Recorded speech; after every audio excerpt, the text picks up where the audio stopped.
Good morning everyone. In this class we are going to study the development of the embryo and the maturation of the ovules into the seeds.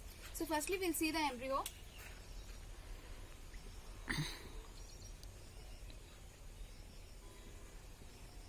Right. So this embryo is going to develop at the micropylar end of the embryo sac. So suppose this is the embryo sac. So as it is anatropous ovule, so this will be the chalazal end and the other end will be the micropylar end, and the embryo is going to develop at a micropylar end where the zygote is present. We have seen that this is a zygote after the fertilized embryo sac. So after the embryo sac get fertilized, so this zygote is formed, right? So this zygote is now getting developed into an embryo, and that is at the micropylar end.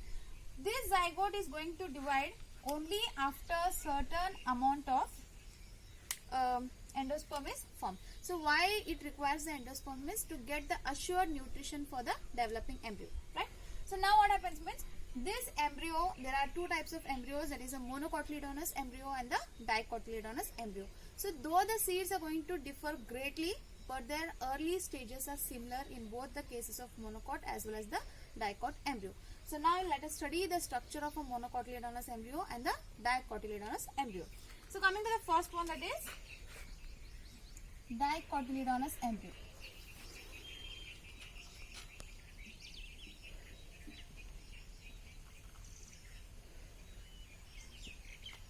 So the dicotyledonous embryo consists of mainly two things. So the first one, it consists of two cotyledons, and the second thing is that it consists of an embryonal axis. So cotyledons means this is nothing but the reserve food which is required for the embryo, right?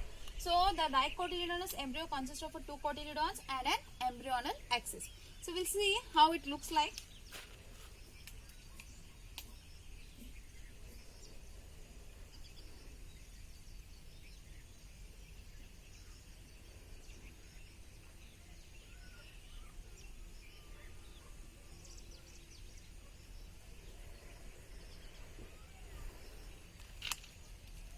This is how the dicotyledonous embryo looks like, right? So dicotyledonous embryo, the stages of the embryogeny in case of the dicotyledonous embryo, it consists of four stages. The first one is the proembryo, the second one is the globular embryo, the third one is a heart-shaped embryo, and the fourth one is the matured embryo. So that I have drawn here. So this is a matured embryo of the dicotyledonous embryo, right? So now what happens means, what are the different things we can see here? These are the cotyledons. So these are the two cotyledons, right? So this is an embryonal axis. So the embryonal axis which is above the cotyledon. So this is an embryonal axis which is above the cotyledon. It is called as a epicotyle. So this is called as a epicotyle, and this epicotyle terminates into the stem tip, so which is also called as a plumule, right? And the part or the portion which is below the cotyledon, so the portion which is below the cotyledon or the cylindrical basal part, so which is below the cotyledons, that embryonal axis part is called as a radical, or you can call it as a hypocotyle, so which is going to terminate into a root tip, there is nothing but a radical, and this root tip is covered by a root cap, right? So the dicotyledonous embryo is having a four stages. So the four stages are the proembryo,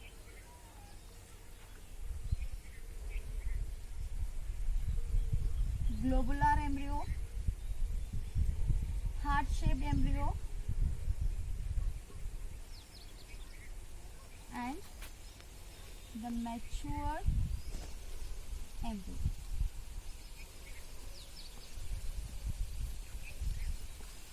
Right. So the dicotyledonous embryo is having four stages, that is proembryo, globular embryo, heart-shaped embryo, and matured this dicotyledonous embryo consists of two cotyledons and an embryonal axis.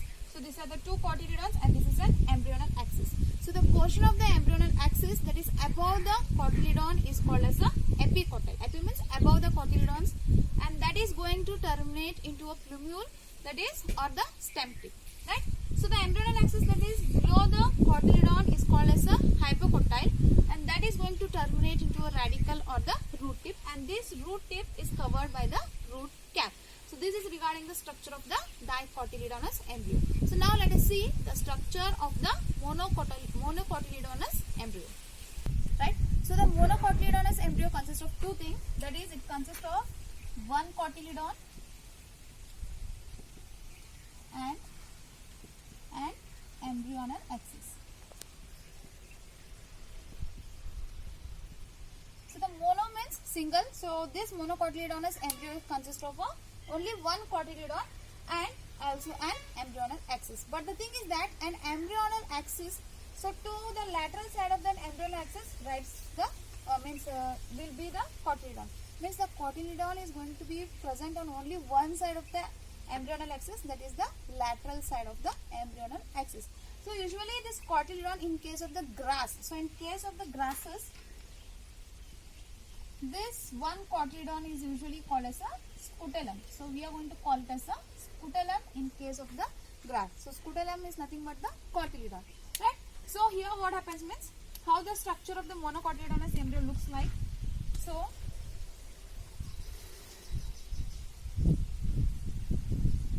this is a cotyledon of the scutellum which is going to lie on only one side of the embryonal axis or the lateral side of the embryonal axis. So this is the embryo.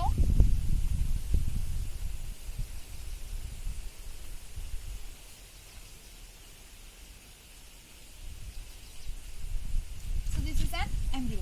So here what happens means this is scutellum, right? And this is where the scutellum is attached to the embryonal axis, right? So the portion of the embryonal axis above the scutellum is usually called as a epicotyle, right?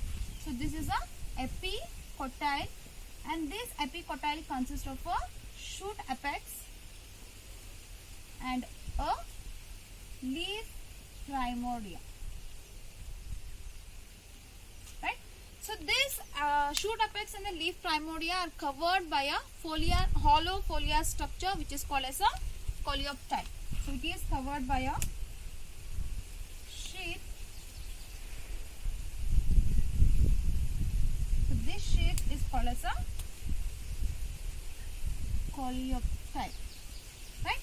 And the portion below the attachment of the scutellum, so the portion of the embryonal axis which is below the scutellum is called as a hypocotyle. So this is hypocotyle, and this hypocotyle consists of a radicle, and this radicle is also having a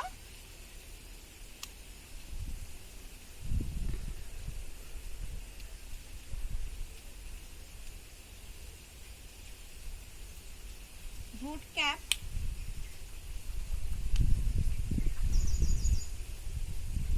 and this radicle and root cap are covered by a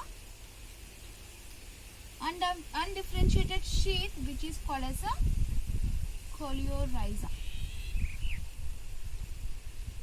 right? So this is the structure of a monocotyledonous embryo. So the monocotyledonous embryo consists of one cotyledon and an embryonal axis. But the cotyledon in case of the grass, we are going to call it usually as a scutellum. So this scutellum is going to lie on only one side of the embryonal axis, usually that is towards the lateral side of the embryonal axis. So this is our scutellum, and the portion of the embryonal axis above the scutellum is called as epicotyle. So this epicotyle consists, or it is going to form the shoot apex and certain leaf primordia. So the shoot apex and the leaf primordia are covered by a hollow foliar structure which is called as a coleoptile. And the embryonal axis, or the portion of the embryonal axis that is below the scutellum, is called as a hypocotyle, right? So this hypocotyle consists of a radicle and the root cap. So this radicle and root cap are covered with an undifferentiated sheath, so that is called as a coleorhiza, right? So So this is regarding our structure of the monocotyledonous embryo as well as the dicotyledonous embryo. So now let us study the seed, means how the ovules are getting matured into the seed. Right. So the seed, so this seed is usually the product of sexual reproduction. So this is a product or end product of the sexual reproduction. Right. And this seed is usually determined, or it is usually described as a fertilized ovule. So it is usually described as a fertilized ovule, and this is present inside the fruit. So this is going to be present inside the fruit. So what does the seed consist of? So it mainly consists of three things. So the first thing is that it consists of a seed coat, and second one, it consists of a cotyledon, and it also consists of an embryo axis. Right? A seed mainly consists of three things. Either it can be seed coat, a single seed coat, or a layers of seed coats. Cotyledon, it can either be one or it can be two, and an embryo axis. So these are the contents of the seed. Right? So this cotyledon, as I said you, this is a reserve food material. So usually it appears to be thick and swollen. Right? So the mature seed mainly consists of two types of the seeds. So the mature seeds can be mainly divided into two types. Mature seed is mainly divided into two types. So one is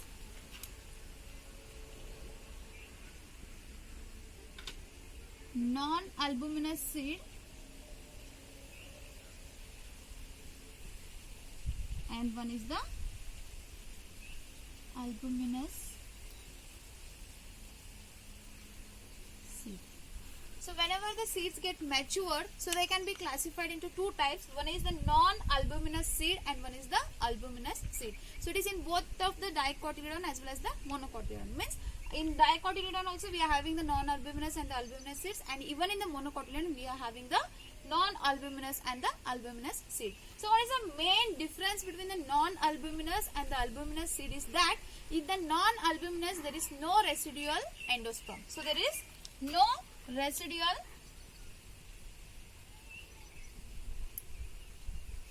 endosperm. But here a part of endosperm persists.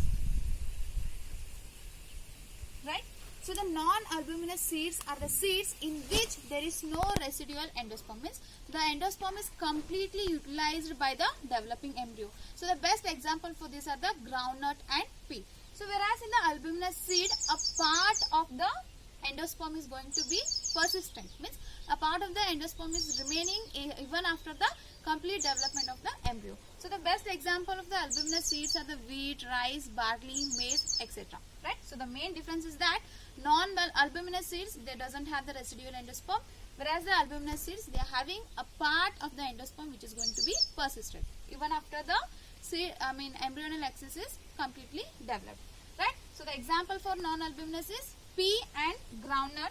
So the examples are, so here the example are pea and groundnut. So whereas in case of this albuminous seed, examples are maize, wheat,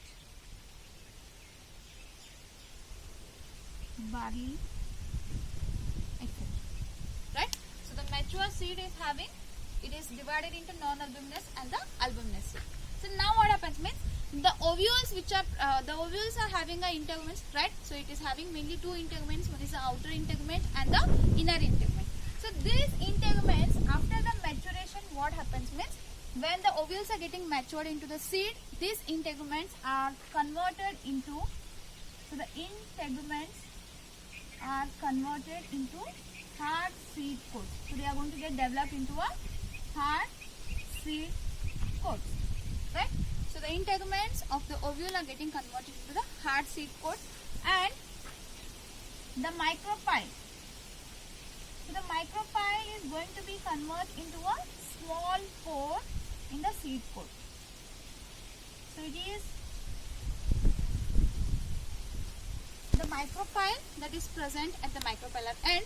So that is going to remain as a small pore in the seed coat. So what is the main role of this micropyle means it is going to allow the, it is going to provide the water and the oxygen when the seed is going to get germinate. Means during the germination, this micropyle is going to allow the entry of the water as well as the oxygen for the germinating seed. So now what happens means the integuments are converted into hard seed coat, and the micropyle is converted into the seed, a small pore in the seed coat. So here the integuments and the micropyle, they are going to help in case of the seeds. But the thing is that whenever the seeds are getting mature, the water content of the seed is going to get reduced. Means in the mature seed, the water content is going to get less, so that they are going to be little bit drier, right? So when the seeds get matured, the water content is going to get reduced and they are going to be dry. And the metabolic activity. So the metabolic activity of the embryo is reduced. So the metabolic activity is also getting reduced, and this now the mature seed may get entry into the inactive, that is dormancy, or it may germinate if it is getting a particular, or it is getting the available, means whatever the things are required for the germination of the seed, if the things are available, it is going to get germinate, or it is going to get into an inactive stage, that is called as a dormancy. And one more thing is that not only the endosperm is going to be persistent, even occasionally in some species or in some seeds such as the black pepper and the beet. So the black pepper and the beet, in black pepper and beet, so there is a persistent nucellus. So the nucellus also persists, and that persistent nucellus is called as a perisperm.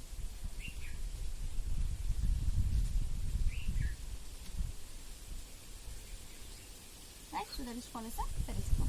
So this is regarding the seed.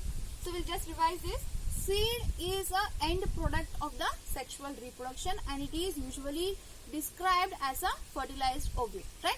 So this seed is present inside the fruit, and this consists of mainly three things: seed coat, cotyledon, and an embryo axis. So cotyledon is usually thick and it is swollen, as it is going to consist of a food reserve. Then, or it's consisting of a reserve food. So the mature seed, usually they can be classified into two things. One is a non-albuminous and the albuminous seed. So non-albuminous means there is no residual endosperm and it is completely utilized during the embryo development. And the best example is the groundnut and the pea. Albuminous seed means a part of the endosperm is persisted even after the development of the embryo. And the examples are maize, wheat, barley, rice, etc. But occasionally in some species what happens means some species or some seeds like a black pepper and the beet, even the nucellus is also going to get persisted, and the persisted nucellus we are going to call it as a perisperm. So the integuments of the ovule are getting converted into the hard seed coats, and the micropyle, so it is going to remain as a small pore in case of the seed coats. So this micropyle or the small pore is allowing the entry of the water and the oxygen during the seed germination, right? So in the mature seed what happens means the water content is going to get reduced and the seed is slowly it is going to be drier, means the mass is going to be reduced of the mature seed. So the mature, once the seed is matured, usually or automatically the metabolic activity of the embryo is going to get reduced, and that may enter into the state of dormancy or state of inactivity. So that is called as a dormancy period. So that is called as a dormancy or if the favorable conditions are there, then the seed may also germinate, right? So this is regarding our seed. In the next class, we'll be discussing regarding how the ovary is getting matured into the fruit and what are the advantages of the seeds. Thank you.